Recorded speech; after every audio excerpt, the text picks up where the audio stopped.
X's and O's with Minnesota Vikings head coach Mike Zimmer on the vast and ever expanding KFAN Minnesota Vikings radio network and also Vikings.com, courtesy of the Minnesota Lottery. Get pumped. It's game time. Are you pumped right now? I'm pumped. You got to be pumped. I mean, not just because a winless team is in town. Anybody can win, and the Lions clearly play teams tough. But 13 to go. And have the first four been exhausting, or is it just like me viewing it from afar? That three of them have been meat grinders. The Seattle game was a super tough game, then you pulled away, but man, this has just been a grinder. Yeah, it's been a grind, all four ball games. We go into overtime in Cincinnati, missed the field goal right at the end in Arizona. Have a good win, play good in a lot of areas last week against Cleveland, and chances to win all of them. And here we are sitting at 1-3. Into the equation with that Browns game, when you watched it back, there are things that obviously you would like to go differently, including the final result. But from a physicality standpoint, and just two teams really wanting to beat each other, did you see that? Yeah, they're a very physical team anyway, and I think we match physicality in a lot of ways. Unfortunately, we didn't do much offensively after that first drive, but there's still a lot of things to build on. And Clint Kubiak, your coordinator, through the first three games, the offense, for the most part, you know more about it than me. I mean, up and down the field, cold-blooded stuff at the end of the Arizona game. Here's KJ 2 times, middle of the field, setting it up for the field goal. But being new, there will be some bumps and, a lack of rhythm or whatever. And is that just something that you have to accept? Yeah, I don't know if it's that really so much, Paul, but, there's some things we talked about after the ball game this past week, and talking about, having some other things prepared if some of the things aren't working. Make sure we have another bag to grab from if we need to, if they're hurting us in the run game, or we're not doing a good job in pass protection. And not only with players, but with coaches too, specifically those who are new. And we've talked about this before. You have a fair amount of new coaches on your staff. Is it part of your job to make sure they don't get too down on situations too? Because I mean, they'll run through walls for you. Yeah, it's a fine line, because I'm an emotional guy as well. And like Parcells called me today and said, I'm going to tell you what Al Davis said to me. He says, just coach your team. Don't worry about anything else. Just coach your team. And so just, does that mean like internally, or like the outside noise, if there is any, or what? Yeah, the outside noise. Just, you have a chance to be you still have a chance to be pretty good. And so let's take care of what we can take care of and not worry about anything else. When it comes to watching film, and the Lions, noon, KFAN, and the Vikings radio network for the Boom this week, when it comes to watching film, what do you like about it? I mean, you've done it so long and so critically. Is there ever any part of it that makes you excited? Like, yes, I like that matchup. Yeah, I mean, lots of times. But, like we had a team meeting one day, and Harrison Smith spoke up, and he talked about, like I will talk about their great players all the time, and sometimes I forget about our great players. The guys, the Kirk Cousins and the Harrison Smith and the Cooks and the Danielle Hunters, because I'm always looking at, okay, where's their good players at, and how do we affect those guys? So I think it was a good point that he made, that there's we have good players too, and if we go out and do what we're supposed to do, we're going to be a good team. I taped a podcast with your quarterback Kirk Cousins recently, and I asked him about, when you guys watch film together, does it give you a chance to better understand where the other person is coming from in a lot of facets of life? And he seemed to agree with that. And he can be so fiery, and you can be so fiery. Have you found those sessions to be really beneficial, more so than just attacking a defense? Yeah, I think it's been beneficial for both of us, probably more so for me than him. But, just understanding, what he's thinking in a lot of different situations, what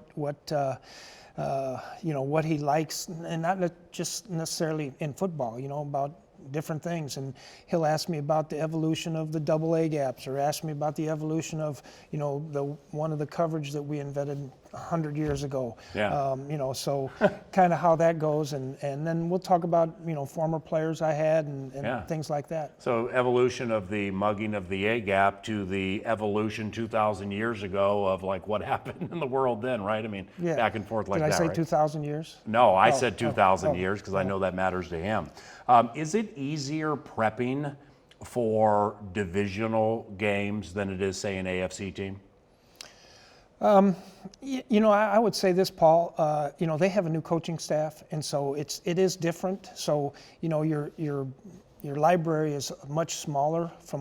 They've got a new offensive coordinator, new defensive coordinator. A lot of them come from New Orleans. The head coach is from New Orleans, so there's some of those similarities there. But I think the second time around you'll get to know them a little bit better. But I just think this first time, you're going to have to be on your P's and Q's. Now these Lions are winless, and they've had some significant injury-related situations the last couple of weeks. Trey Flowers, Romeo Okwara, a couple of pass rushers. But when you watch their games back, granted they're losing them, but it seems from afar like they really play hard, like they're making life difficult on everybody. Yeah, they play really, really hard. I think they're second in the league in third down defense, so they do a great job on third downs, which hopefully we'll be a lot better at this week. But they do a good job disguising in the coverages, and they play real hard. Their left tackle, Penei Sewell, 7th overall pick in the 2021 draft from Oregon. You guys picked back in the 20s.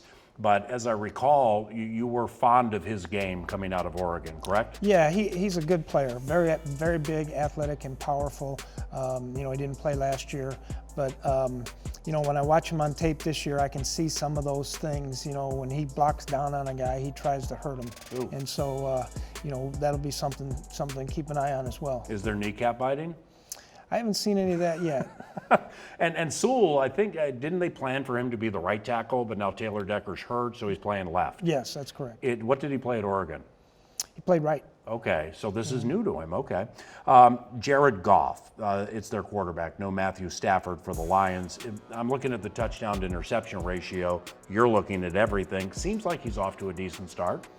Yeah, they do a really nice job with a lot of things. They got a lot of rockets, a lot of motion. It's going to look very similar. Anthony Lynn, the offensive coordinator, was the head coach at San Diego, was the running back coach when I was in Dallas. But he does a nice job with a lot of the movement things that they do, some of the play action passes. They're a big boot team.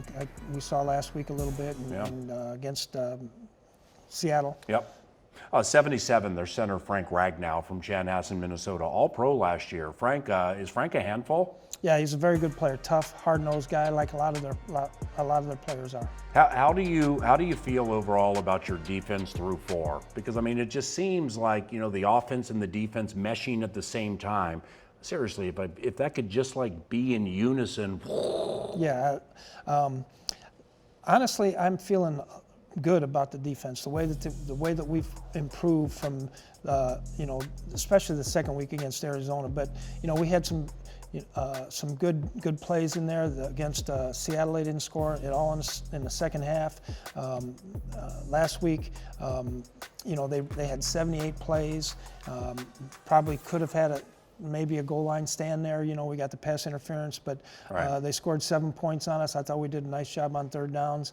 And, I like where we're headed. We got to keep improving, but I like where we're headed. So, I don't know if I've ever asked you this, but you've done it so long and you've seen so much, Mike. But, when there's a bogus pass interference call on Kendricks, like there was, and then the situation at the end of the game with Thielen, you just send them in and that's it, right? Yeah, how do you go to sleep? Now, there's really nothing you can do. Actually, I think D.D. Westbrook was getting hammered on that last play as well. The thing that's difficult, you go back last year at Tampa Bay, they throw the Hail Mary at the end of the half, and we get called for pass interference. They score on the next play. The exact same thing happens this week, and it's not called. So, my dad said if you can make it through the downs, the ups will take care of themselves. So you just got to keep fighting. Yep. And with what you said Monday about the anticipation with Anthony Barr's return, getting up to the Sunday game, if and or when that indeed does happen, where do you think he'll help most?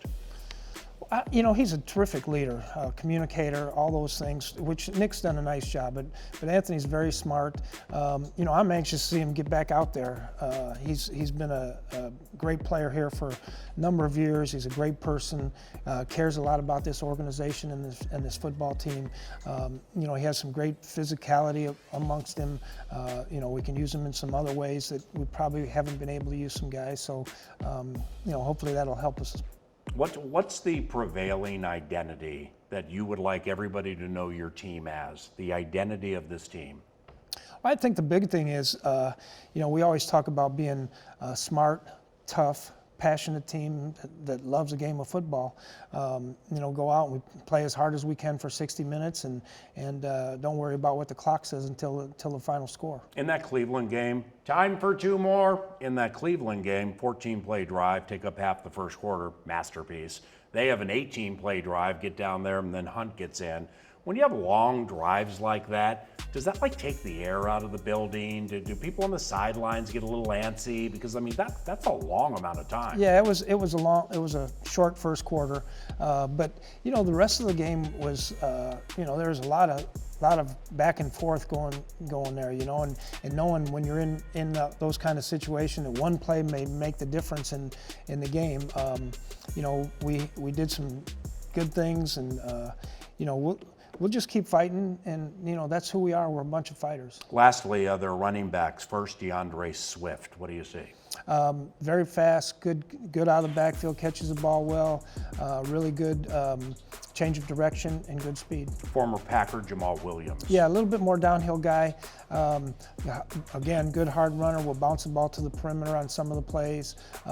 Does a good job in protection. And 87, Quintez Cephas, Wisconsin receiver. I wasn't super familiar with him, watched him twice. He's pretty good, isn't he? Yeah, he's good. He catches the ball well, runs good routes. He'll use his size and strength against you. Yep, good luck this weekend, all right? Thank you. Mike Zimmer, head coach of the Minnesota Vikings, and I'm Paul Allen, courtesy of the Minnesota Lottery. This is X's and O's with Vikings head coach Mike Zimmer. We'll return shortly with tight ends coach Brian Periani on the KFAN Minnesota Vikings Radio Network.